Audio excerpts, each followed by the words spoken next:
of the anthem and what the players are doing there, they're not saying we're number one, they're saying we are one. And that's a statement by the Players Association, by the union. I think most of you know the collective bargaining agreement is up. There's some question as to whether there will be a 2011 season. The players come out onto the field in a show of solidarity. Nothing like a labor statement to start a season. Okay, let's get to football now.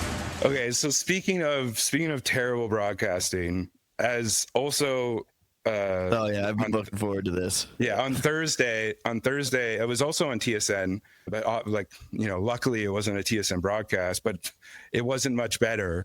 Again, I don't watch a lot of football, but I'm like a lapsed Bills fan.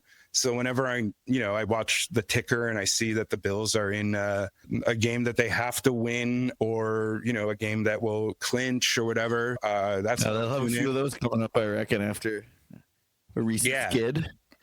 Yeah, and so this was one of those games, and when it was, I think it was 23-16 with a good chunk of time left, I was thinking, okay, the Bills are probably going to come back here. They absolutely need to win this game. Well, they don't need to, but they're in tough if they don't.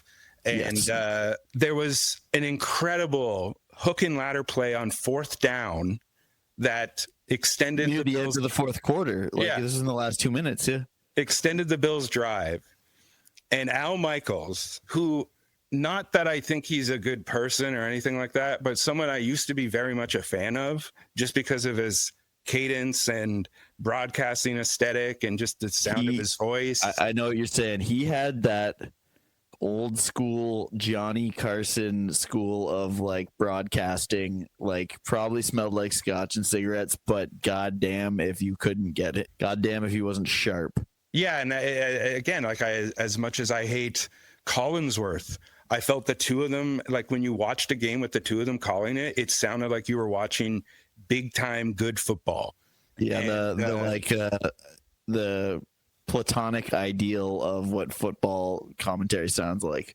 Yeah, Collinsworth is happy when he's like, well, we talked about it, Al. And for me, when I was big into football, it was like a drinking game, because you could just tell he was having the time of his life, because he's always doing his little folksy chuckle. Little Billy, I mean, let's face it, the Giants are coming off a worse week than Harvey Weinstein, and they're up by 14 points. Only my LA guy comes up with that one. There you go. All you have to do is read the papers, any paper. Well, that was a big stop, though, for the Denver Broncos. As terrible as that is, I mean, as irritating as that can be, what that Amazon Thursday Night Football has become is so horrendous. Herb Street literally doesn't know NFL football. And Al Michaels, to get back to that play, the Bills just extended the drive. They saved the game. They saved a potential of still making the playoffs. And Al Michaels was clearly upset that there was a potential that this game could then go to overtime. He's like, I'm going to hit traffic now. Yeah. Yes. Go empty here. Four-man rush again with a spy. And then you got a lateral. And it's going to be inside Texas territory with Shakir. And also, objectively, a trick play like a hook and ladder is pretty much the most exciting thing that can happen in football. Yeah, the amount of laterals that happen in a year, that was probably maybe the one of the handful of few successful laterals that occurred. That will happen this year, yeah. And a design one too, at the circus play at the end of the game, yeah. Yeah, exactly. And to save one of the biggest plays for the Bills this season, and Al Michaels was just like, "Oh, great!" It is funny too. You mentioned this in your article, you contrast his history of anti-labor statements, and I remember distinctly watching that game, and it was the first time I was like, oh, Al Michaels is a dick. No surprise that some old boomer guy who's a rich dude is a anti-labor reactionary Reaganite Republican type dude, but it is so funny that now he's needs to be put out to pasture and will keep his incredibly cushy job. He has this level of job protection. Yeah, and like, in a fucking broadcasters union or something, right? Like, oh my god, maybe not. Oh I don't my know how God. that works, but yeah. And like he would at least be salvageable if he was paired with someone who was not just like floundering trying to survive, because like it's just so bad. It's horrendously awful. Like It's interesting. I feel like football has so many like combinations of broadcasters. I like Troy and Joe a lot because I don't know. I find Troy like kind of the same thing you were talking about. I find Troy's cadence soothing. He's a classy guy. Collinsworth's fun to listen to, but Troy has a little more insight, but also I don't know, he seems like a player's player. Like he's always got the boys back. yeah, I think he's a better broadcaster. The too. consummate professional, if nothing else. Yeah, I said this to you, like it's hilarious how out of the four of them, Troy is the best because Troy respects the players.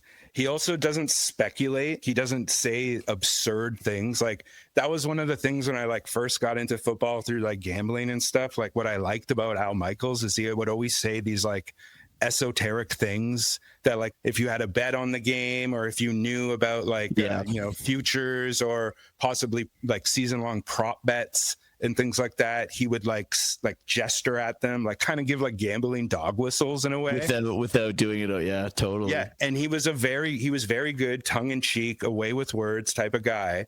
And now like he's just aggrieved. Like I didn't see it, but when I was researching to write that article, I went back because I heard other people talking about the field goal in London. Yeah, and he was just well, okay. Kicking a 32-yard field goal attempt.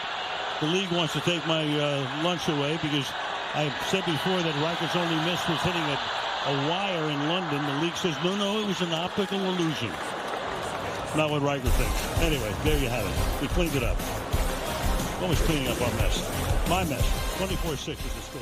He was just so deeply offended, and he is increasingly like he's got this like conspiratorial tone, like that.